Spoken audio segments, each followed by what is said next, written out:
thanks for tuning in. This is the Tammy Tine Design YouTube channel. I'm Tammy, and today I'm assembling all of the background pages for my September batch scrapbooking series. If you haven't seen my last video, I'll link it here. You may want to watch that one first. In that video, I picked out all of the pattern papers I'll be using to create all of my layouts. While I was recording that video, it occurred to me that a cutting guide would be helpful, so I will include one in addition to the sketches I normally create for all of my layouts. Here's a rough draft of the cutting guide. I used it to help me cut all of my papers. I want to say that once I cut all of my papers, I decided to make a few minor changes. I didn't like the length of a few of the paper strips, so I'm cutting them down.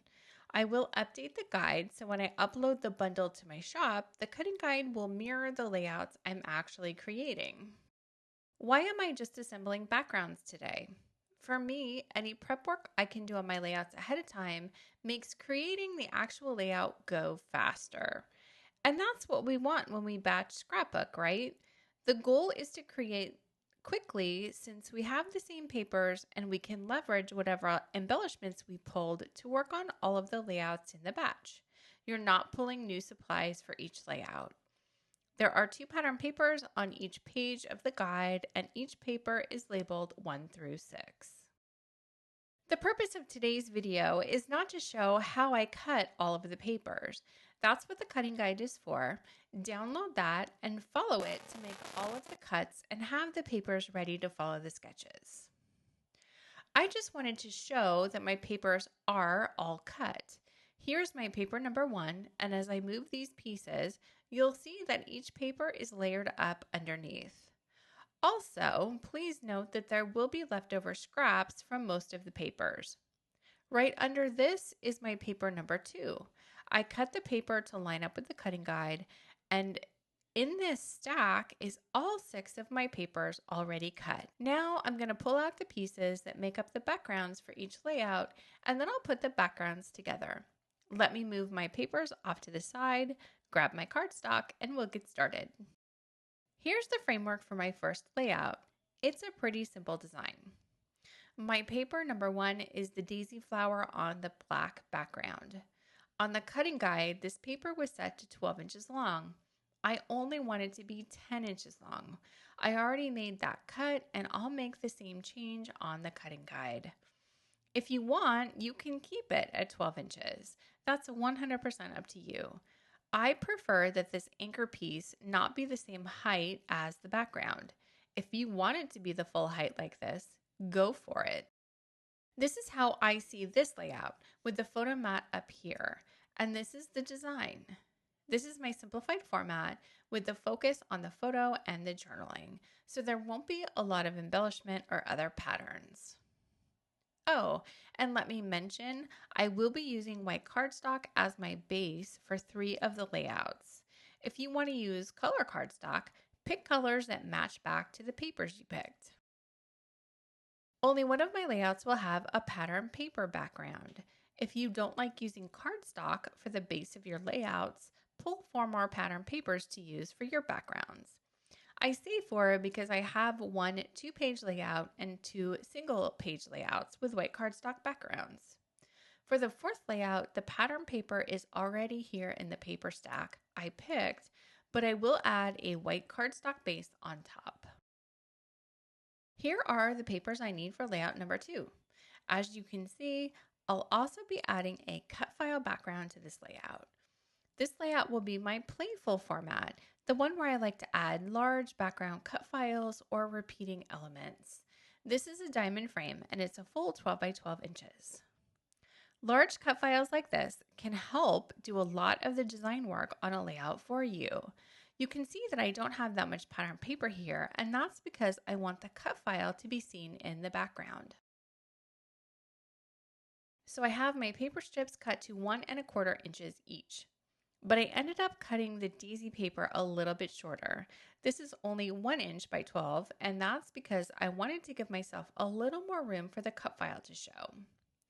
My paper strips will be lined up along the left margin, and I'll probably overlap them just a bit.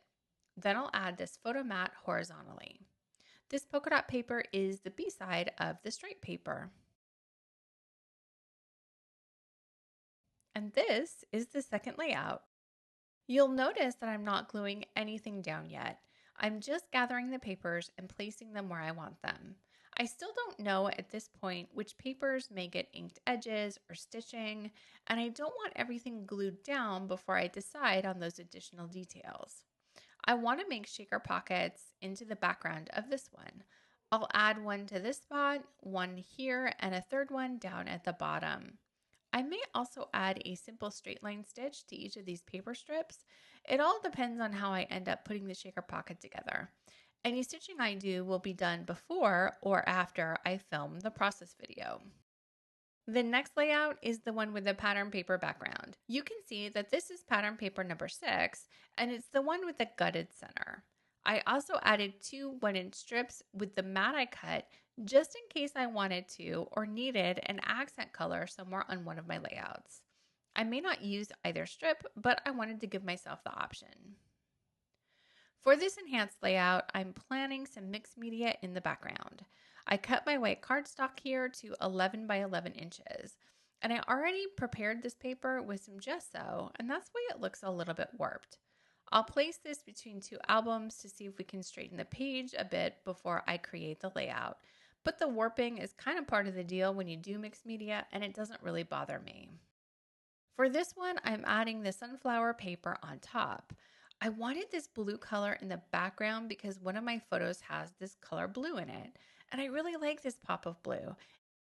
It kind of acts like a sky backdrop for the sunflower paper in the front. I'm also going to layer this green strip on top, and here is essentially my framework for this layout. This is my enhanced format, and this is the one where I like to add mixed media and a variety of techniques. I'm going to do some paper smooshing with the inks on the white background.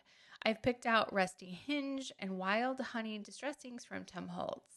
Ink smooshing is where you apply ink to a craft mat or a glass mat, add some water drops, and use a plastic bag or packaging to smoosh color splotches on the background.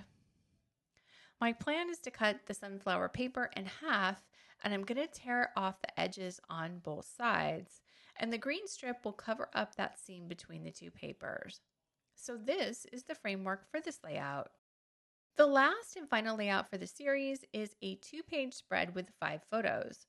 I'm using the green polka dot paper, this yellow floral, and the black stripes. This green polka dot paper is cut in half at 6 inches, and it will go on the left side. This paper is cut to 5 inches, a little smaller, and will go on the right side. I wanted a little more room over on the right half of the layout, and the 1-inch strip that came from this paper is going on the previous layout. Let me line these papers up better so that both papers are in the frame, and now you should be able to see the gutter between the 2 papers. Now I'll bring in the strips of yellow floral paper and line them up. These strips don't need to be the full length of the paper. You could cut these into smaller pieces and use the leftover scraps on another layout if you want. I'm not going to do that, but I will end up cutting these strips and the black stripes down to 11 inches. The cutting guide will reflect that. Once again, I'm not a fan of having my paper strips always span the entire length of the layout. So I'll snip each one off and bring them in slightly. I didn't know that's what I wanted until I started lining these papers up.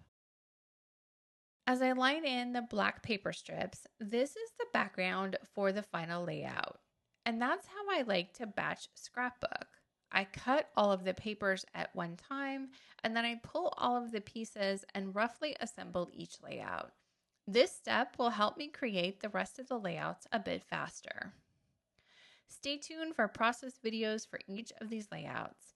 I will have a cut file for each layout, and I'm also making a mini essentials printable with a honeymoon theme as all of these photos were taken on my honeymoon. Watch for the first process video in just a few days. Thank you for watching. See you next time.